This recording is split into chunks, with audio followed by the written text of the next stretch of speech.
Good afternoon, and thank you all for being here with us. We are super excited to present some hopefully different ideas for you to think about today when it comes to the topic of ADHD. So just to give you a little idea of format, I'm gonna talk for about 10-15 minutes, and then Robin's gonna go, and then we're gonna save questions till the end. So we definitely want to hear from you if you have questions. And then we can answer those at that time. So we are very excited that you took time out of your lunch to be with us today. So let's go ahead and get started. And then, Robin, do you want to mute everybody and then we'll get started?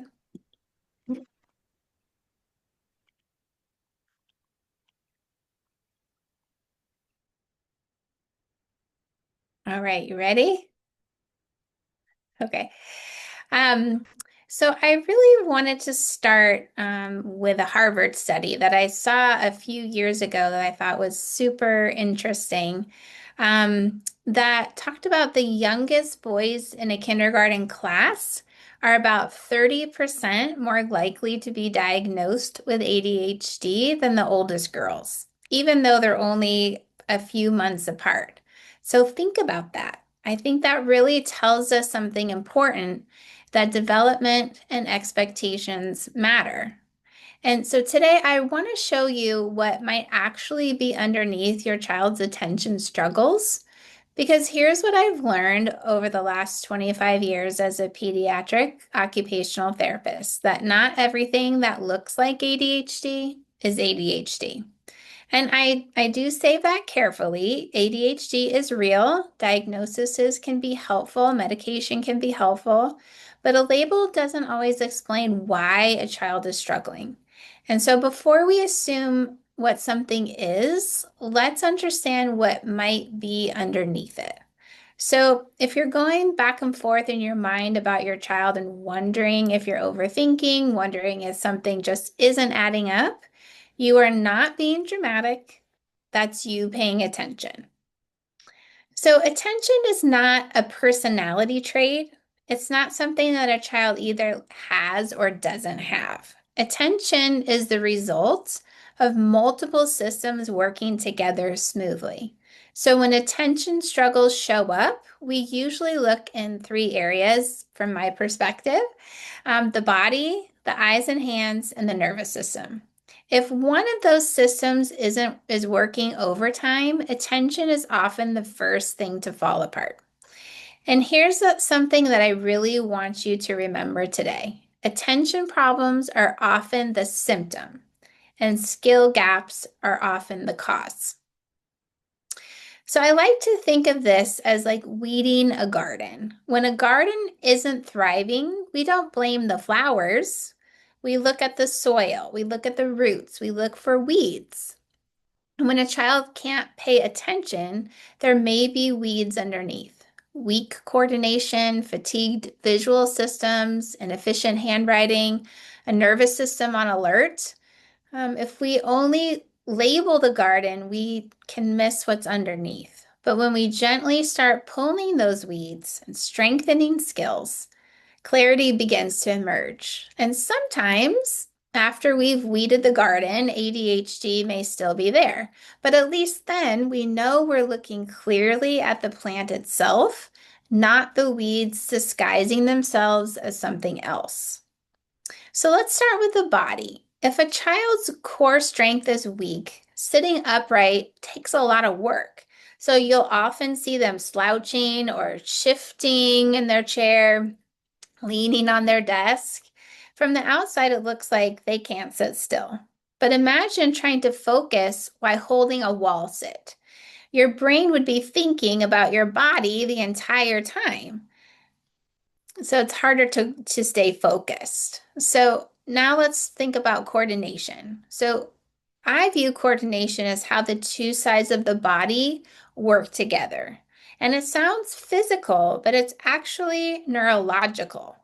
So when the left and the right sides coordinate smoothly, the two halves of the brain communicate efficiently. And that supports ability to organize, have fluid thinking, motor planning, problem solving. And if coordination is immature, everything else takes a lot more effort. And the child may look distracted, but internally, they're concentrating so hard. So let's now talk about the eyes and the hands. So fine motor skills, as most of you know, are the small muscles in the hands and fingers. And they control pencil grip, writing, coloring, buttons, shoe tying. When those muscles are weak or inefficient, writing definitely becomes exhausting. And handwriting isn't just about neat letters. When a child writes, their brain is planning what to say, remembering letter formation, guiding the pencil with the eyes, organizing thoughts onto paper. That is a full brain task. So if holding the pencil alone takes effort, there's very little energy left for ideas. And so you see, I hate writing, homework tears, avoidance. And I want to say that is not laziness. That is fatigue. And visual skills work the same way. This isn't eyesight, it's how the eyes move and work together. So if tracking across the page is tiring, reading feels harder than it should. And you could do it, right? But you would avoid it if you could. And we always view these behaviors as communication, and avoidance often signals a lot of extra effort. So let me show you what this looks like in real life. We worked with this little first grader. He was incredibly bright, identified as gifted, but he could not get his work done. He couldn't sit in his chair. He was getting in trouble. Medication was being recommended. And mom wasn't anti-medication. She just didn't want that to be the first step without understanding the foundation. And that's when she called us. We did an evaluation and we discovered his fine motor skills were weak and his writing like just drained him. His eye tracking fatigued quickly. His coordination was immature. And several early movement patterns were still active, which meant his body felt subtly like kind of on all the time. So imagine being a gifted child with big ideas, but your body can't support you getting them onto paper. And that is so frustrating. So we worked on strengthening those foundational skills. And fast forward to second grade, mom reports that he is thriving. So this year, his teachers had no idea that he actually struggled so much last year. And my favorite part is that he now asks to do extra work. So that doesn't happen because we told him to behave or we told him to focus. It happened because writing and sitting stopped draining him. And when the foundation strengthened, his capacity expanded. And the third idea we want to look at is the nervous system. This system decides whether the body feels calm, alert, overwhelmed, or reactive. And when it's regulated, a child can pause, think, and recover. But when it's not, everything else feels bigger. Small frustrations feel huge. Transitions feel threatening. Corrections feel overwhelming. And sometimes that heightened reactivity is connected to early movement patterns that didn't fully integrate in infancy. So these are automatic reflexes babies are born with called primitive reflexes. They're meant to fade during that first year and to year and a half of life, largely through freed movement against gravity. So rolling, crawling, pushing up, exploring their space. But when some of those reflexes remain active, they can keep the body in a subtle, like ready to react state. And when the body feels like it has to stay on high alert, attention becomes very hard. Sitting still becomes hard. Emotional regulation becomes hard. Not because of a trauma, not because of parenting, not because anyone did something wrong, but because the body is reacting before the thinking brain has a chance to step in. And when the body feels safe, the brain can learn. And the hopeful part is that even though these reflexes were meant to integrate early, the nervous system remains changeable and we can support it. I want to share another story about a kindergarten about a kindergartner who was constantly in trouble. He was in a very high demand classroom, lots of expectations, a lot of sitting. Mom was exhausted, and he could not tolerate a full day and was moved to half day. And from the outside, it looks like behavior, but his skills were like super low across the board. His fine motor, visual tracking, coordination, regulation. Imagine being 5, expected to sit, write, remember, and regulate, but your body doesn't yet have those tools. That gap between demand and capacity, that is where behavior shows up. That's where inattention shows up. So sometimes we are trying to manage behavior or attention when what we really need to do is build those skills. And as those skills strengthen, the goal isn't compliance, it's confidence. I know school can become a place of success instead of struggle, and you can stop like second guessing yourself. You're the parent who stepped away from your lunch break today to be here. You're the one sitting with the hard questions about your child's development. Questions other people may have told you not to worry about. But this is your child's confidence. This is their relationship with learning, their sense of who they are and what they are capable of. So if you saw your child in one of those stories today, I would highly suggest that we find out what's going on underneath before that gap starts to widen. Because the window of developing these foundational skills is open right now.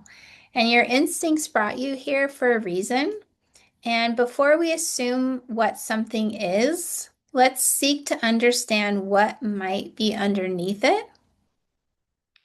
Is there a weed in the garden that you've been mistaking for a plant?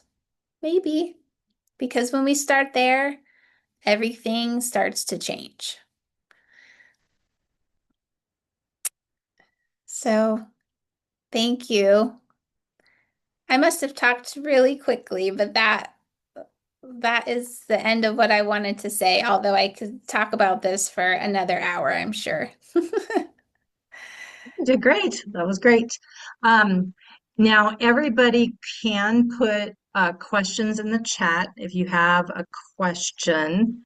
Um, and then the plan was for me to talk and to go into my presentation and then to just kind of again open it up for questions for anybody. But if you have questions, then you can add that to the chat also, and we can address it that way. Sometimes I forget if we wait too long. So, um, all right. So I'm going to go ahead and share my screen because I actually have a presentation. I didn't do this. LearningRx put together a great um, view for um, a great presentation. So I'm just going to use what they did for us.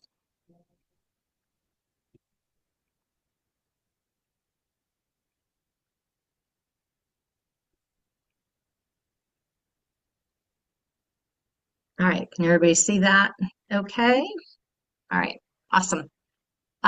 So I am Robin Chancellor. I'm actually the director of LearningRx Chandler, and we do have a center in Glendale, but I will be presenting today on attention and learning and how we can move the focus beyond focus in learning and learning challenges. And Megan certainly covered some of this also, but we're just going to expand on it. All right. So just a little bit about me. I've been the director of the LearningRx Center in Chandler for the last 9 years and have trained dozens of children and adults during that time. And my education is in actually mechanical engineering, science-based business administration, being a high school educator, and I have work experience many years in all of those fields. So, what are we going to talk about today? Uh, First, we're going to talk about what focus is and what attention is. We'll talk about other cognitive skills and learning, including what happens when weak cognitive skills impact learning. And finally, we'll have some time for questions at the end. So let's talk about the definition of focus. Focus is the ability to direct mental effort to the most relevant information in the environment. So, for example, if you're talking about taking a math test, focus is the ability to engage in the tasks on that test while ignoring all the other information in your awareness at the time. So, sights, sounds, smells, feelings, and other potential distractions. The reality of focus is that most kids can focus, but their focus might not be on the most relevant piece of information at the time. So they can focus or direct their mental effort, but not always on the right thing. So we know that the brain is constantly shifting focus for a variety of reasons. What does this constant shifting look like during learning? Well, Dr. Ariel Keller at Stanford created a diagram to show how attention in the classroom might be directed at any given time. And our director of psychology and research at LearningRx, her name is Dr. Amy Moore. We call her Dr. Amy. And she has adapted the model for our purposes in showing how focus constantly shifts throughout the day. So according to the model, a student's attention frequently modulates between internal and external focus and between on-topic and off-topic focus. The external focus of attention can be on topic or off topic, and the internal focus of attention can be off topic or on topic. So let's look at some examples.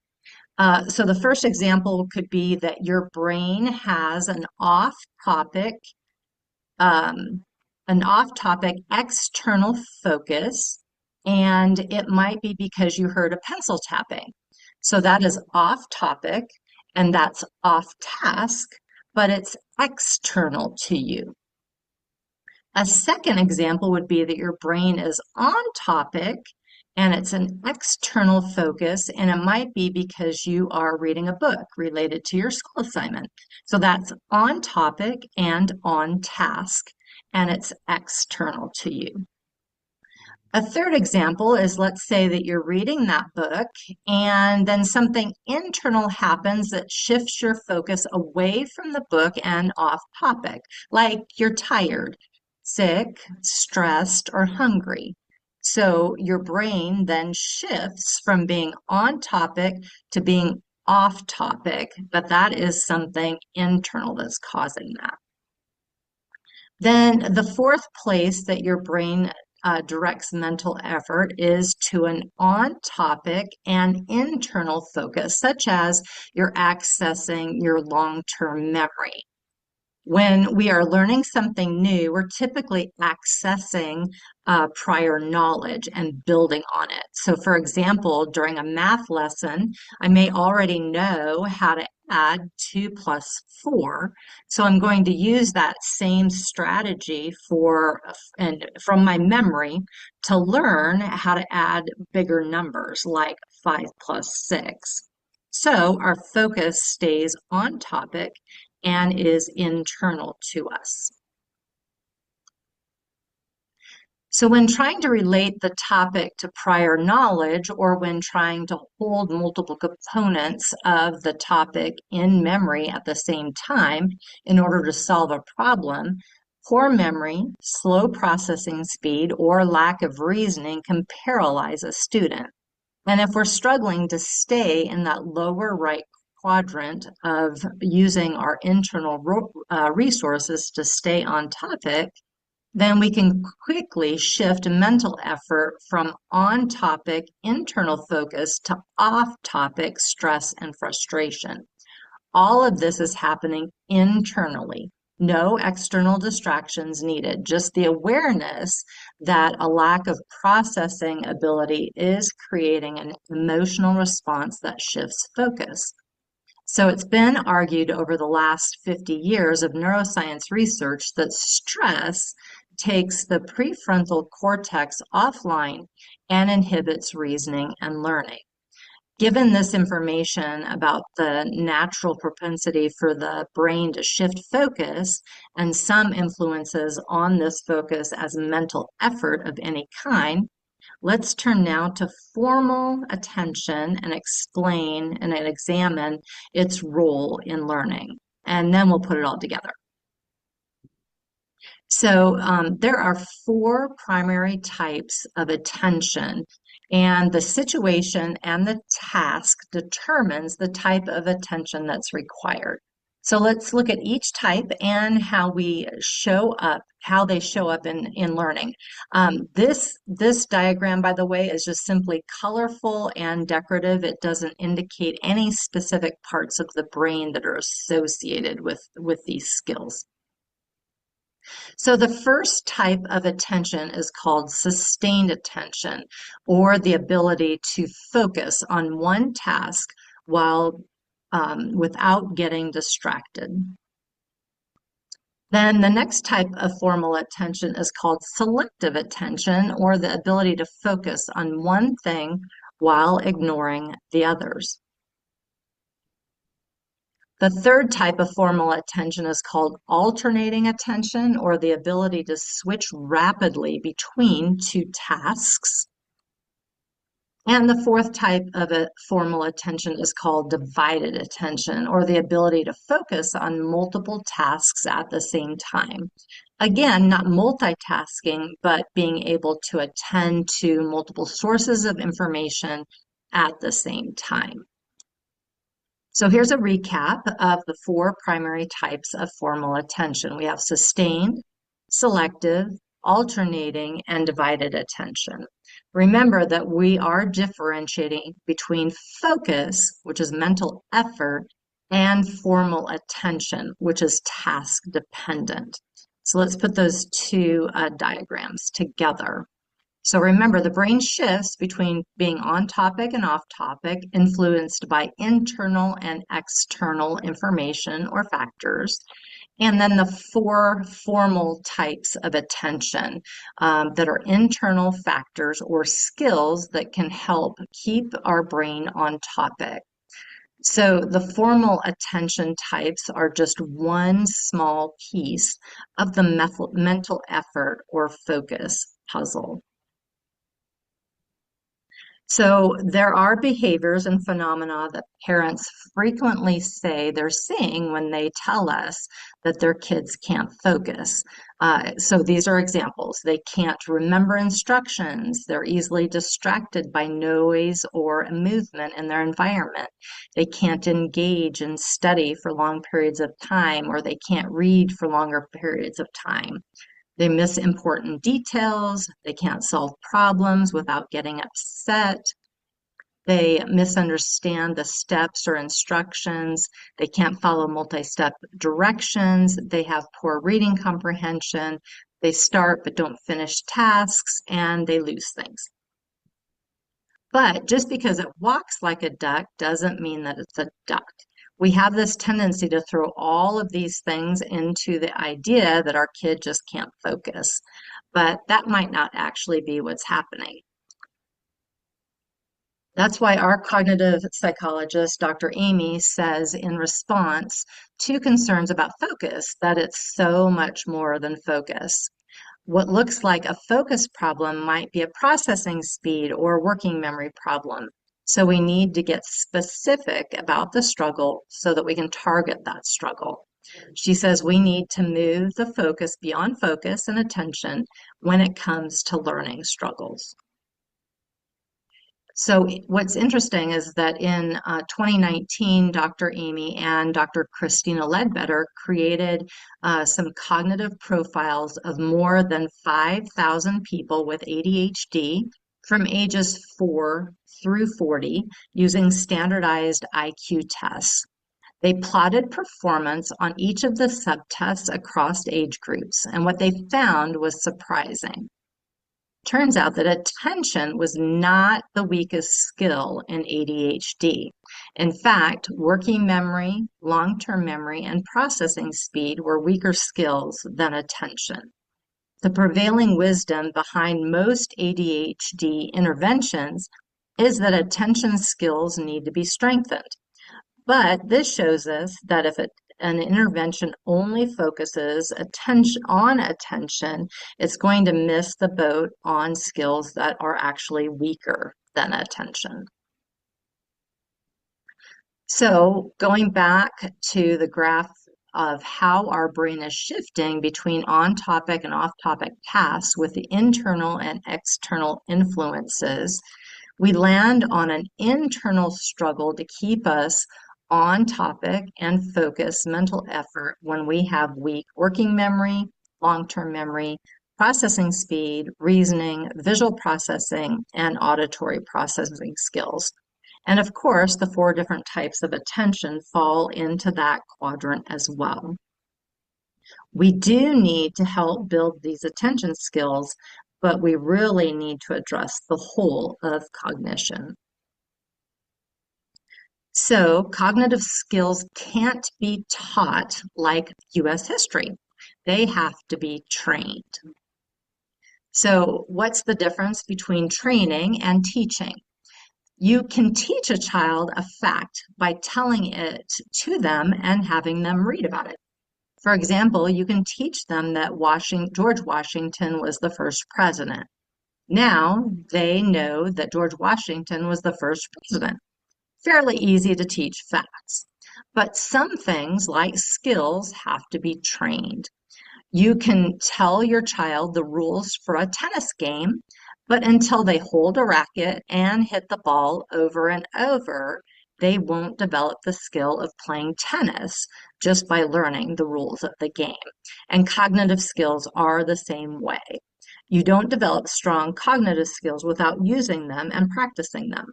Cognitive skills need to be trained. And so how do we do that? Well, kind of an informal way is just to play games. So here is a whole list of games that really work on cognition. 4 of them that we really like are Simon, because Simon works on memory, processing speed, visual processing, and attention. Bop It, it works on attention, processing speed, and memory. The game Set, because it works on visual processing and reasoning. And the game Spot It, it works on visual processing, processing speed, and attention. And most of these are available electronically too, that you can play on an iPad or a phone. Now, while games do a great job of engaging cognitive skills and can provide some strengthening, struggling learners may need a formal cognitive intervention. It's like the difference between eating a balanced diet to stay healthy and needing a special diet if you have food allergies. At LearningRx, we specialize in cognitive skills training or brain training. And so what is that? Brain training is the deliberate engagement in targeted, repeated, intense mental tasks that are based on the concept of neuroplasticity, or the brain's amazing ability to change with experience. So research on our programs shows significant improvements in all the individual cognitive skills that we've talked about, plus improvement in overall cognitive efficiency.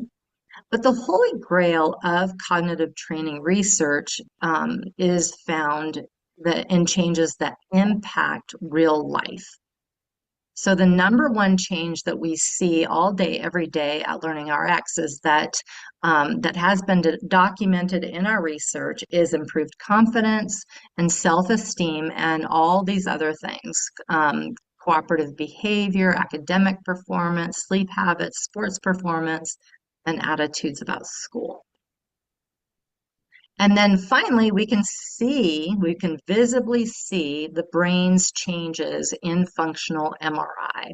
So those include changes in brain network connections, changes in brain structure, better cognitive efficiency, and changes in the brain that correlate to the changes in cognitive test scores. So we can see it in a lot of different areas. And so for LearningRx in the Phoenix area, we do have centers both in Chandler and the Glendale area. And then both Megan and I think are offering $50 off assessments today as part of this webinar.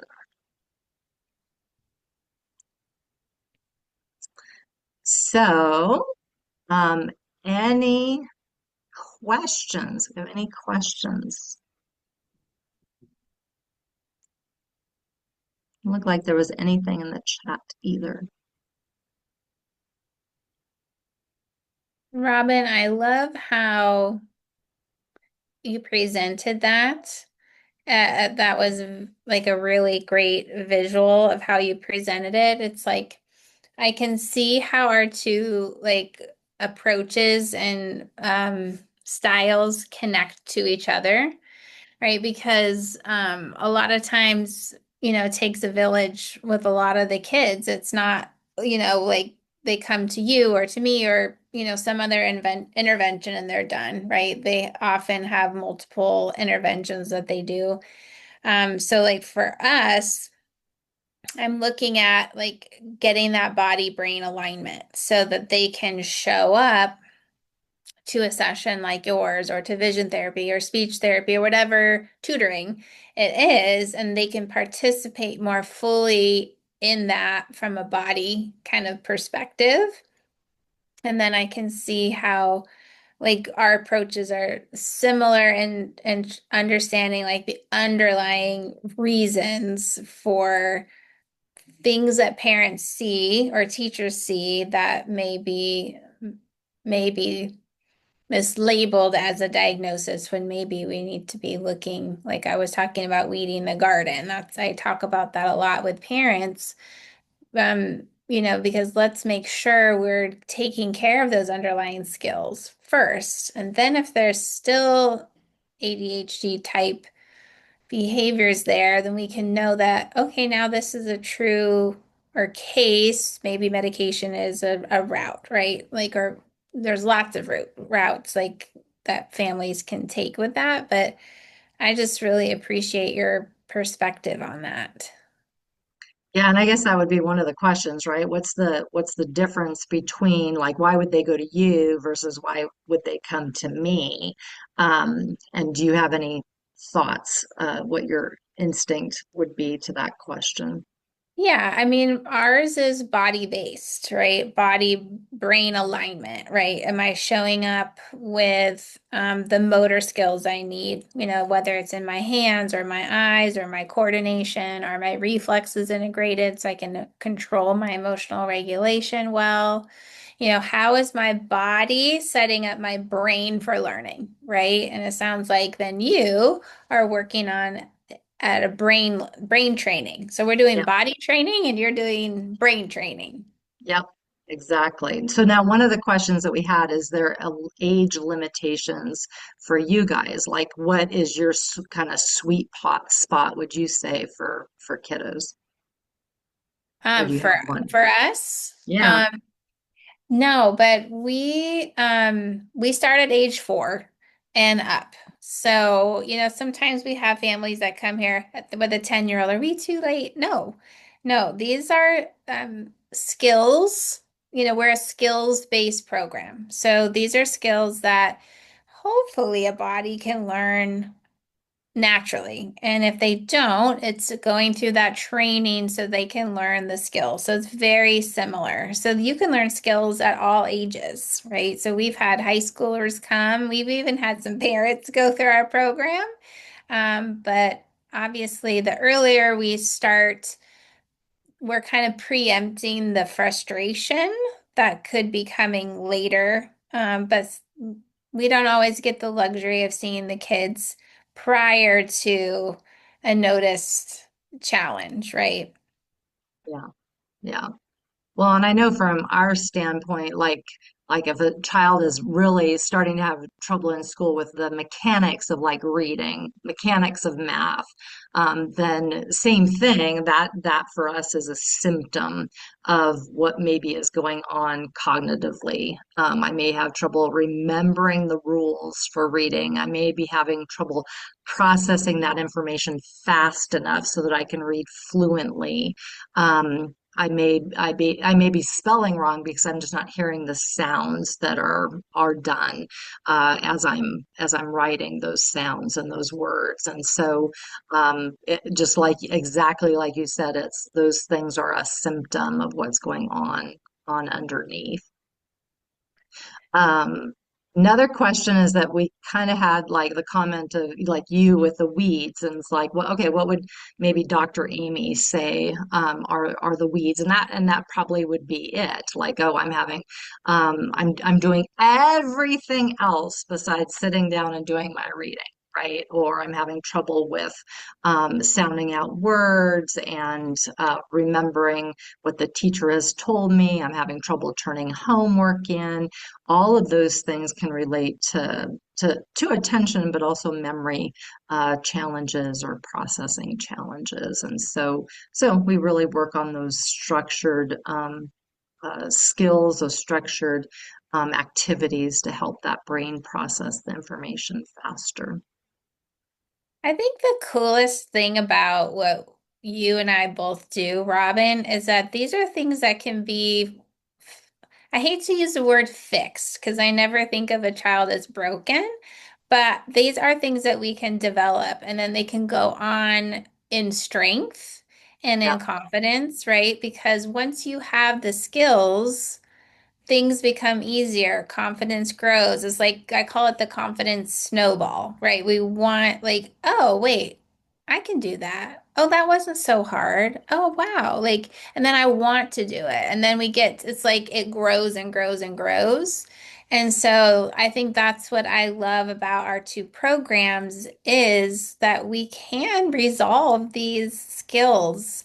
Does it take time and effort? Yes, but it's well worth it. It's so worth it. And it's so much fun, as somebody that loves to work with kids, to see them get to the confidence, to see them. I mean, we have the test results to show, but it's also like what really matters, like you said, is what happens in everyday life. How are they showing up and being the best version of themselves, right?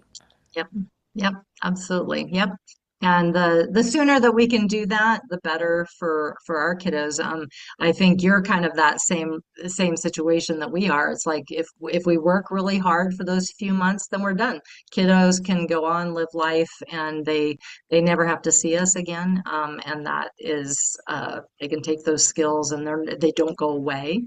They keep implementing them and using them in every aspect of life. So Mhm. it's awesome. Yes. All right. Any other Any other questions? Yeah. questions?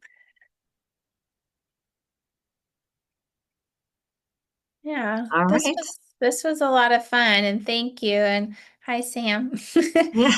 Um, her kiddo came to scribble the script and it's so Yeah, fun to see. Like now he might be ready to go to LearningRx. that's So awesome. yeah, it's not that these kids, we don't live in a vacuum, right? We need all the resources. Good. So yeah, it's really exciting. Awesome. Well, it was a pleasure being in and training with you and talking with everybody. And we'll let you go back to lunch and we'll get this posted so that maybe other people, you can share it on social media and do all of that. So, um, everybody have a great day. Bye. Thank you.